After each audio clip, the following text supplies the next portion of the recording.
नहीं वाली मंगम्मा कहानीकार श्रीनिवास श्रीनिवास जी का पूरा नाम मास्ती वेंकटेश अयंगार है। उनका जन्म 6 जून 1891 ईशून्य में कोलार कर्नाटक में हुआ था। श्रीनिवास जी का देहावसान हो चुका है। वे कन्नड़ साहित्य के सर्वाधिक प्रतिष्ठित रचनाकारों में एक हैं। उन्होंने कविता, नाटक, आलोचना, जीवन चरित्र आदि साहित्य की प्राय सभी विधाओं में उल्लेखनीय योगदान दिया। साहित्य अकादमी ने उनके कहानी संकलन सनना कथेगुलु को सन 1968 में पुरस्कृत किया। उन्हें ज्ञानपीठ पुरस्कार भी प्राप्त हुआ। यह कहानी कन्नड़ कहानियां नेशनल बुक ट्रस्ट इंडिया से साभार ली गई है। इस कहानी का अनुवाद वी.आर. नारायण ने किया है। मंगम्मा बरसों से हमें बारी से दही दिया करती है। बेंगलुरु की तरह दूसरे शहरों में रोज आकर दही देना और महीने के बाद पैसे लेने को बारी कहते हैं, पर लगता कि बेंगलुरु में ऐसी बारी का रिवाज नहीं। आमतौर पर जब भी मंगम्मा हमारे मोहल्ले में आती, तब वह हमारे घर आकर दहाई लोगी माँ जी, बहुत बढ़िया है कहती है। हमें आवश्यकता होती तो हम ले लेते और उस दिन के भाव के अनुसार उसके पैसे दे देते या अगले दिन चुका देते। ये हमारी उसकी बारी की रीति है। वह अवलूर के पास किसी गांव की है। उसके गांव का नाम शायद वेंकटपुर या कुछ ऐसा ही है। आते समय हमारे मोहल्ले से होकर ही आना पड़ता है और जाती बार भी हमारी तरफ से ही जाना होता है। मैं उससे जरा अच्छी तरह बात करती हूँ, इसलिए कभी कभी गांव से आते समय और सारा दही खत्म करके जाते समय दोनों बार मेरे पास आ जाया करती। आकर आंगन में थोड़ी देर बैठती, सबसे बातें करती, पान सुपारी खाती। न रहने पर कभी कभी हमसे पान सुपारी मांग कर खाकर गांव जाती। ऐसे मौकों पर ये मेरे पास समय होता तो वो इतना दुख सुख भी बताया करती। मुझसे भी सुख दुख पूछती, मुझे भला क्या सुनाती।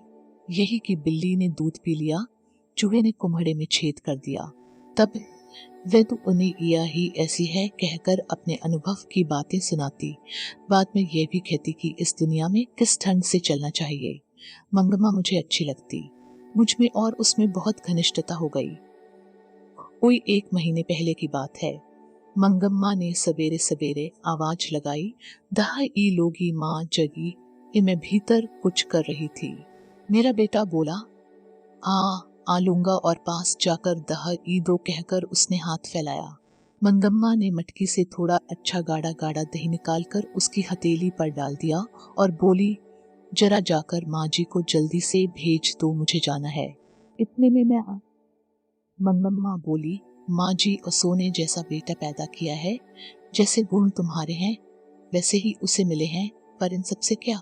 लड़के के बड़े होने की देर है, फिर तो पता नहीं कैसी बहू आएगी। अब जो बच्चा अम्मा करता पीछे पीछे घूमता है, उसे ही ये बात पता नहीं होगा कि अम्मा जिंदा है या मर गई। फिर पूछा, मंगम्मा क्या हो गया? बेटे ने तेरी बात नहीं मानी। वे फिर से बोली, छोड़िए माँ जी, भांवरे लेकर आया। पति ही जब बात नहीं पूछता था तो बेटा क्या सुनेगा। इस पर मैंने पूछा, तेरे घर वाले ने तेरी बात नहीं मानी क्या? वे कहने लगी, अरे माँ जी, मेरे भाग्य में एक अच्छी धोती नहीं थी, किसी और ने पहन ली। वे साड़ी के चक्कर में उसी के पीछे लग गया। जो भी हो वह समझता रहा। मेरा घर है, मेरी घरवाली है, इसीलिए मैं भी चुप रही कि घरवाला तो है। सच कहती हूँ, अमर पिटी रही, पति खा गई। पता नहीं मेरे नसीब में क्या क्या लिखा है, पर आपको एक बात कहती हूँ, ध्यान रखिएगा। घरवाला जब घर आए तो अच्छी तरह कपड़े लत्ते पहनकर घूमा कीजिए। मर्दों का मन बड़ा चंचल होता है, उनकी पसंद की साड़ी ब्लाउज पहनकर घूमा कीजिए। फूल इत्र आदि लगाकर उनके मन को बस में करना चाहिए। आपने जो साड़ी पहन रखी है, काम धंधों के लिए ठीक है, जब घर में अकेली रहती हैं तब के लिए ये ठीक है। शाम के समय एक बढ़िया साड़ी पहनकर रहना चाहिए। मुझे जरा हंसी आई, इन ऐसा लगा कि अनुभव से कितनी बड़ी बात कह रही है।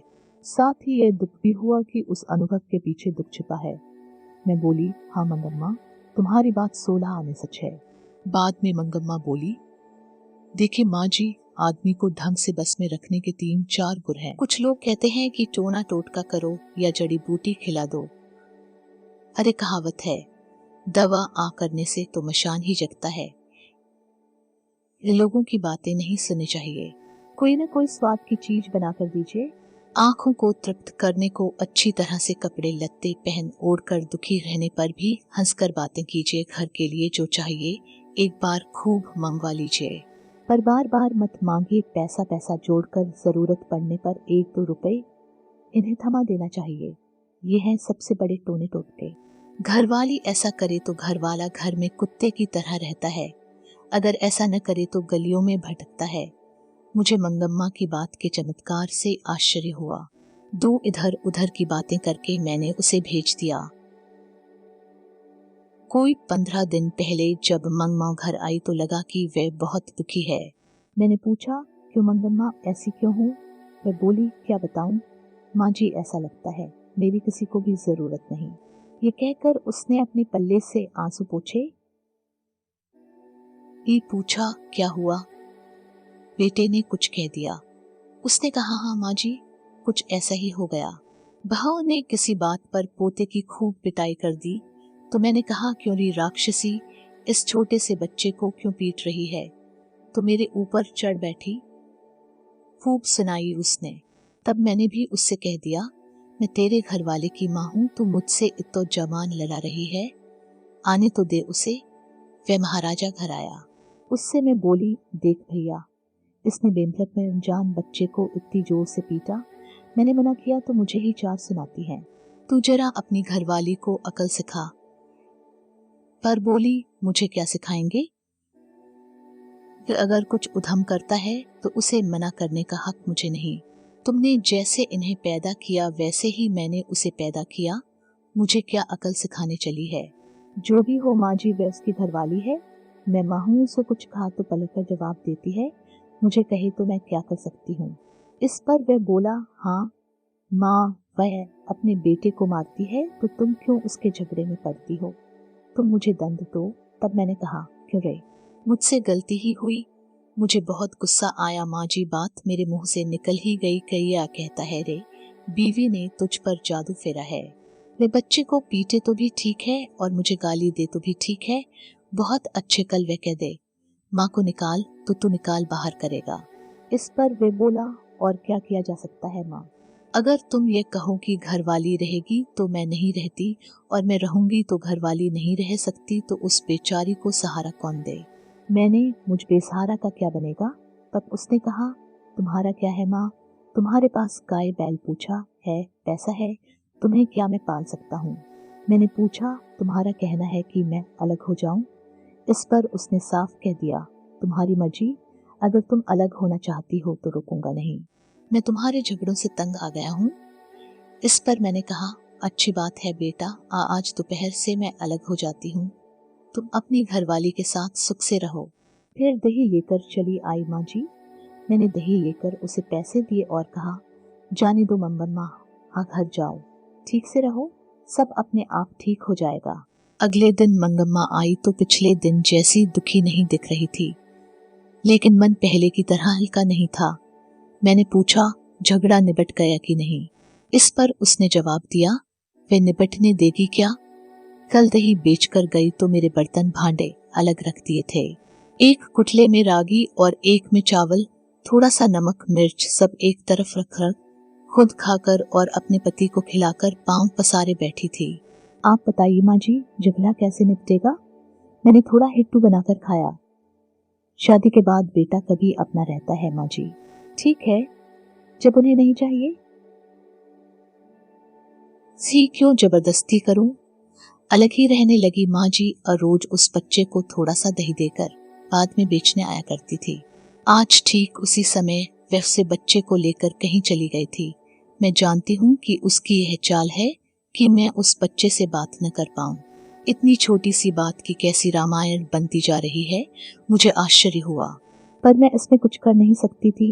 इधर उधर की कुछ बातें करके मैंने मंगम्मा को विदा किया। बाद में तो एक दिन मैंने वह बात उठाई ही नहीं। ऐसा लगा कि वह अलग ही रहने लगी है। एक दिन उसी ने पूछा, माँ जी, आप जो मखमल पहनती है ना, वह कैसे गज मिलती है? ये पूछा, क्यों मंगम्मा? तो वह बोली, इतने दिन तो बेटे और पोते के लिए पैसा पैसा जोड़ती रही, अब भला क्यों जोड़ूं? मैं भी एक मखमल की ब्लाउज पहनूंगी। मैंने कहा 1 ब्लाउज के साथ 8 रुपए लगते हैं मंगम्मा। उस दिन मंगम्मा ने जाकर दर्जी से वह कपड़ा लिया और वहीं सिलने दे दिया। दूसरे दिन पहन कर आई। मुझसे कहने लगी, देखिए माँ जी, मेरा सिंगार घर वाले के रहते एक अच्छी साड़ी नसीब नहीं हुई, वह तो किसी के पीछे लगा था। मैंने बेटे के लिए पैसे जोड़े, अब वह लड़का ऐसा हो गया। अब कैसा है मेरा सिंगार? मुझे लगा कि बेटे से अलग होने के कारण दुख से मंगम्मा को जरा मतिभ्रम हो गया है। जब ज्यादा दुख आ जाता है तब हर किसी को ऐसा ही हो जाता है। मैंने कुछ न कहा, पर सोचा इस जैकेट के कारण उसे किसी दूसरे से झगड़ा मोल लेना पड़ेगा। उनके गांव का एक लड़का बेंगलुरु में पढ़ रहा था। वे फिरंगियों की तरह अथवा पढ़े लिखे हम जैसों की तरह जरा नफासत से कॉलर टाई पहनता था, जरा शौकीन था। उसने एक दिन मंगम्मा को देखकर पूछा, क्या बात है अम्मा, एकदम मखमल की जैकेट ही पहन ली। तब मंगम्मा ने कहा, क्या रे लड़के, यो बढ़ बढ़कर बातें कर रहा है, तो गले में फांसी लटकाई घूमता है, मैं जैकेट नहीं पहन सकती। दोनों में तो तू मैं हो गई। पास खड़े 4 लोग हंस पड़े। अगले दिन मंगम्मा ने ही ये बात मुझे सुनाई। दूसरों की बात तो दूर, उस बहू ने भी मंगम्मा को सुनाते हुए कहा था, बहू को एक जैकेट सिलाकर नहीं दी, सास अलग हो गई और अब मखमल की जैकेट पहनने लगी है। मंगम्मा ने ब्याह में बहू को कर्णफूल, कड़े, झुमकी, कान की जंजीर, कंठी और तकड़ी सब दिया था। बाद में भी साल के साल कोई न कोई गहना बनवा देती थी। वे तो बहू को याद नहीं रहा मंगम्मा उसकी बात सुनकर 1-2 बार तो चुप रही, बाद में वे अपने को रोक न पाई। एक दिन रात को जाकर बेटे से कह दिया, तेरी घरवाली बड़ी बड़ी बातें बनाती हैं, मेरे जैकेट पर ताने कसती है, कहती है मैंने उसे कुछ भी नहीं दिया। क्या मैंने कुछ नहीं दिया? कड़े, कर्णफूल, झुमकी, पतक, क्या यह सब मेरे दिए हुए नहीं? बहू ने पति को बोलने का मौका ही नहीं दिया। वही बोली, अब गरवा आला आ भी नहीं, ऊपर से बुढ़िया भी हो गई हो, अब कर्णफूल और तकड़ी पहनोगी, ले जाओ पहन लो। बेटे पति ने उससे कहा, क्यों री तू बकवास की जा रही है?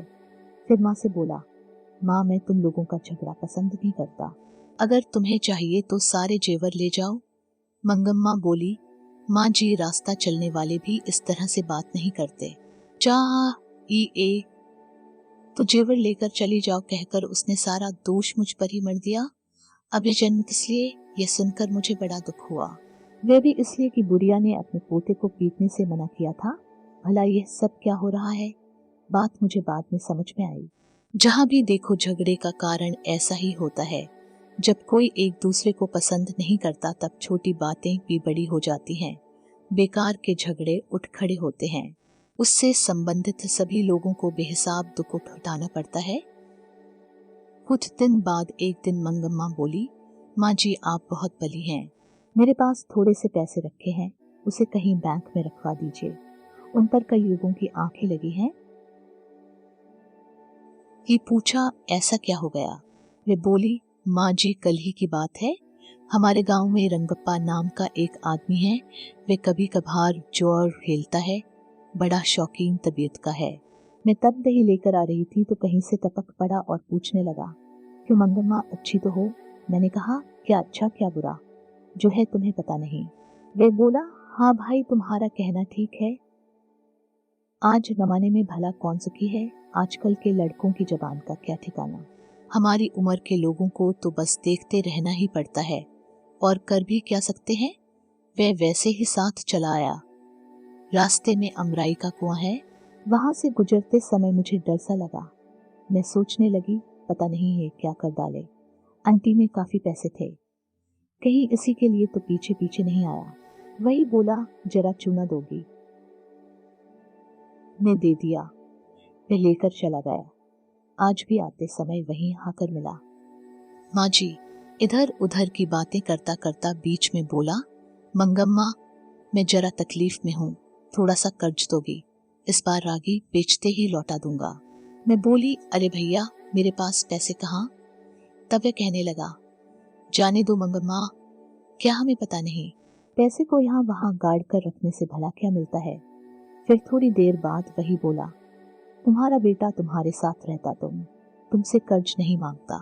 मैं जानता हूँ तुम अपनी बहू के लिए कोई न कोई चीज बस बनवाती रहती थी। अब वे बात तो नहीं रही। देखिए माँ जी, औरत अगर अकेली हो जाती है तो लोगों की आंखें उसकी तरफ लग जाती हैं। मैंने मंगम्मा से कहा, मैं अपने घर वाले से पूछकर बताऊंगी। मैंने उनसे इस बारे में कोई बात नहीं की।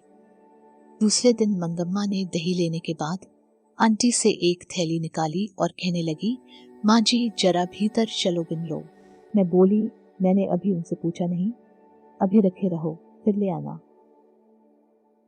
मम्मा कहने लगी, मुझे बहुत डर लगता है माँ जी। आज भी रंगप्पा आया था, अमराई के पास तक कहने लगा, जरा बैठो मंगम्मा, ऐसी जल्दी क्या है। मेरे पास ये पैसे भी थे। मेरा दिल जोर से धड़कने लगा। अगर मैं नहीं रुकती तो वह जबरन बांह पकड़कर बिठा लेता। इस तरह से बैठ गई वह दुनिया जहान की बातें करता रहा। बाद में मेरा हाथ पकड़कर बोला, मनगमम अमा तुम कितनी अच्छी हो। जवानी में भी घर वाले ने मेरा इस तरह हाथ नहीं पकड़ा था। बाद में भी किसी और ने इस हाथ को नहीं पकड़ा, आज इसने आकर पकड़ा। मैंने हाथ छुड़ा लिया और पूछा, क्या बात है रंगप्पा, आज बड़े रंग में हो। मेरा अच्छापन देखने को तुम मेरे घर वाले हो क्या। कहते हुए उठकर तेजी से चली आई। माँ जी, कल उसने पैसे मांगे थे, आज उसने पान मांगा। जिसने मड़वे के तले बैठकर मोर बांधकर गठबंधन करके हाथ थामा तो कभी का चला गया। भरी जवानी में घर वाले ने मुंह मोड़ लिया। कोई और होती तो यह सोचकर खुश हो जाती कि घर वाले ने तो पसंद नहीं किया, पर कोई तो पसंद करने वाला मिला। पर मैंने अपना धर्म नहीं छोड़ा। इस बदमाश ने आकर मेरा हाथ घरवाले से भी ज्यादा हक से पकड़ लिया था। मुझे लगा कि बेचारी का जीवन बेकार में ही दुखी होता जा रहा है। इसलिए मैंने कहा, यह सब वजीहत काहे का मंगम्मा, चुपचाप जोहू और उस पर मिट्टी डालकर बेटे के साथ रह क्यों नहीं जाती। मैं तो रह जाऊंगी माँ जी, पर वह रहने दे तब ना। बेटे से यह सब बता दो। हाय राम, वो हल्ला करके मेरी बहू तो मुझे जाति से ही बाहर कर देगी। मुझे देर हो रही है माँ जी, चलती हूँ।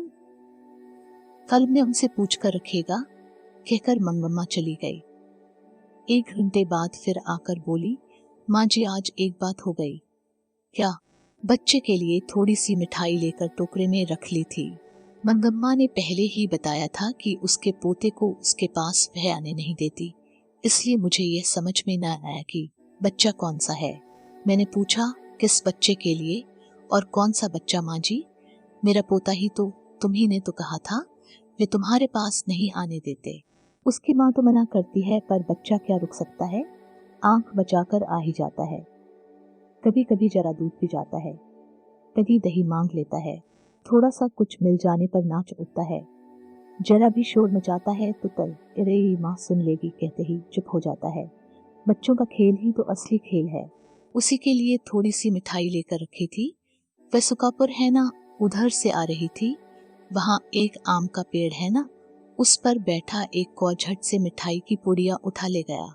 आज कैसी अजीब बात हो गई, एक मिठाई की पुड़िया चली गई तो क्या हो गया, फिर से खरीद लो।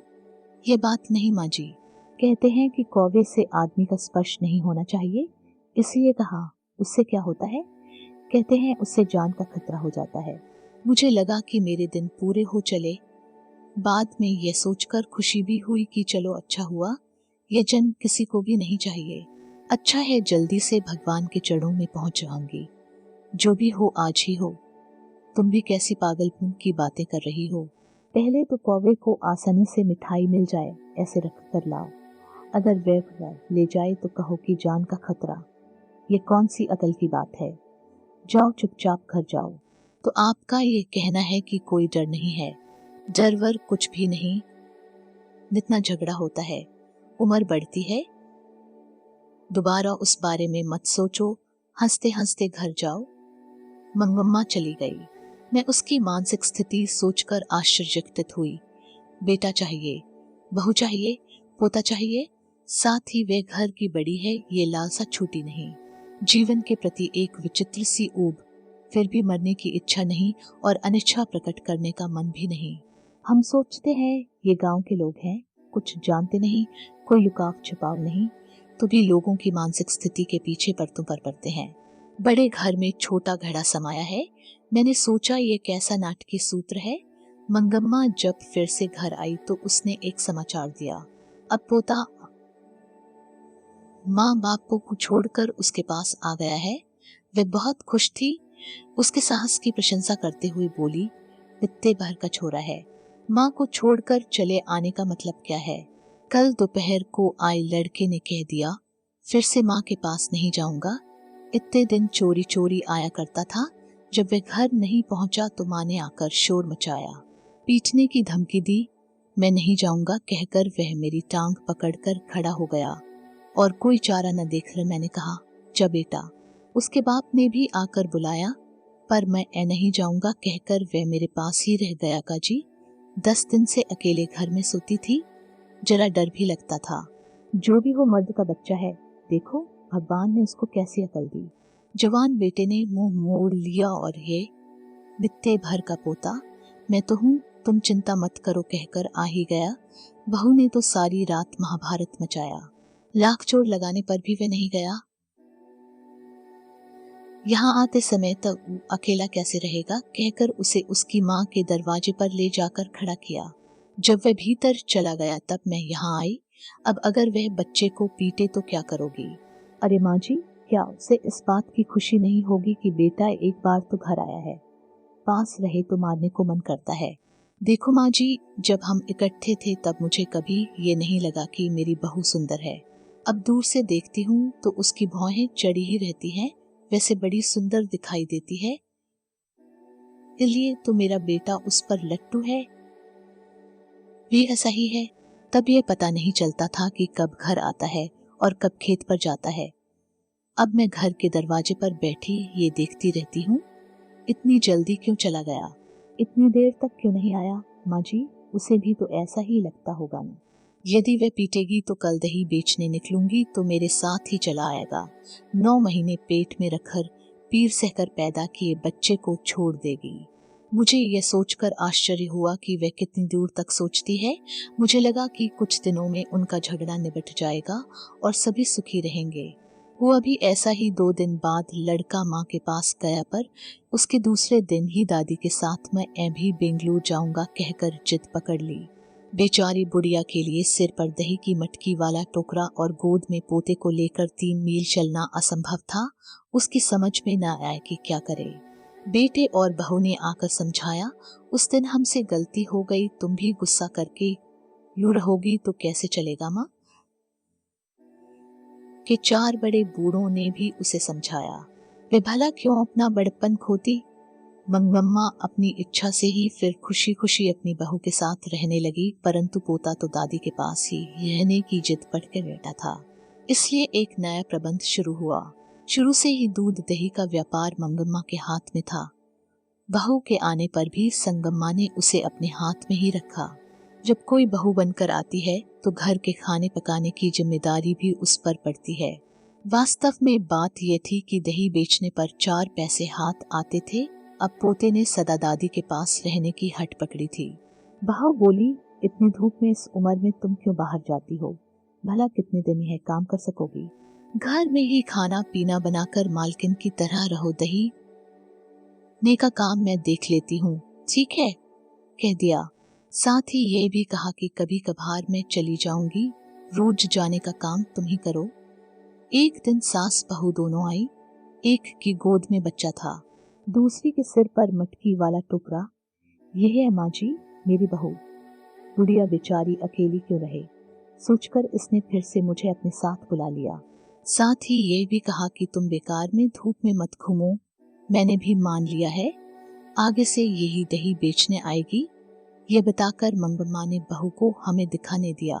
मैंने सास और बहू से बात करके और संयम से काम लेना चाहिए कहकर 2 बातें कल की समझाकर दोनों को 5 सुपारी देकर भेज दिया। आजकल वह बहू ही दही लाया करती है। सास के बारे में इतना सब सुना, अब बहू क्या कहती है ये जानने की उत्सुकता मुझे हुई। इसलिए एक दिन मैंने कहा, अरे नजम्मा तू तो बड़ी समझदार है, पर क्या सास को निकाल देना ठीक है? सास को निकाल देने को मैं क्या राक्षसी हूँ? माँ जी, सास हो जाने का मतलब सब बात उनकी ही रहनी चाहिए क्या? अपने बेटे को मर्द भी ना माने तो वह नामर्द नहीं हो जाएगा? यह मेरा घर वाला है, मैं उसकी पत्नी हूँ। भला मैं घर कैसे चलाऊं? ये ठीक है कि उन्होंने जन्म दिया, पाला पोसा, चाहे तो वे ही अपने बेटे पर अपना हक रखें। चुप रहूंगी, पर मैं अपने बेटे को भी मार नहीं सकती, तो मैं कहाँ की बहू रही? यह जताने को पीटना जरूरी है क्या?